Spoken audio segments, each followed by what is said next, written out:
మనం ఒక narration create చేస్తాం, ఫైనల్ గా ఆర్గ్యుమెంట్స్ సందర్భంలో అవి వీగిపోతుంటాయి. దానికి సాక్ష్యం 2G కుంభకోణం కేసు ఎట్ట కొట్టుకుపోయింది, రేపు కేజ్రీవాల్ కేసు అయినా కొట్టుకుపోతుంది. అట్లాగే బేసిక్ గా తాత్కాలికంగా కొన్ని రోజులు జైల్లో పెట్టడానికి పనికొస్తాయి ఇట్లాంటివన్నీ. కానీ ఒకటి సార్ మేజర్ గా రేజ్ అవుతున్న డౌట్ ఏంటంటే, బీజేపీ సహకారంతో విజయసాయి రెడ్డి గనక పూర్తిగా అప్రూవర్ గా మారితే ఈ కేసేనే కాదు, జగన్మోహన్ రెడ్డి మీద ఉన్న మిగిలిన కేసుల్లో కూడా ఆయన ఇరుక్కునే అవకాశం ఉంటుంది. అప్పుడు ఖచ్చితంగా ఎప్పట్లో జైలు నుంచి బయటకు వచ్చే ఛాన్స్ ఉండదు అనేది, ఆ పరిస్థితులు ఏమన్నా చూడబోతున్నాం.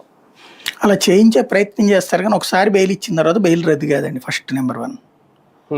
నెంబర్ 2, ఇప్పుడు అతను బీజేపీలో చేరి అప్రూవర్ గా మారితే జగన్ కి బెనిఫిట్. అది అవునా? కోర్టు ఏమంటది అప్పుడు? కోర్టులో ఇతను ఆర్గ్యుమెంట్ కి బలం వస్తుంది జగన్ కి. ఎదుగు ఇంత ముందు అతను వైసీపీలో ఉన్నాడు, అప్పుడు కాంగ్రెస్ లో ఉన్నాం మేము, అప్పుడు ఆ విధంగా మమ్మల్ని ఇద్దరిని అరెస్ట్ చేశారు. అతనికి ఆ తర్వాత మా దగ్గర రాజ్యసభ ఇచ్చినప్పుడు కూడా ఇదే మాట చెప్పారు, A2 అన్నారు. ఇప్పుడు బీజేపీలో చేరాక అతను అప్రూవర్ అంటున్నాడు. అనగానే కోర్టులు అసలే ఇట్లాంటి కేసుల్లో చాలా సీరియస్ గా ఆలోచిస్తున్నాయి. ఆటోమేటిక్గా ఏం చూస్తే కేసు ఎలా వాల్యుబుల్ అవుతుంది ప్రాక్టికల్ గా.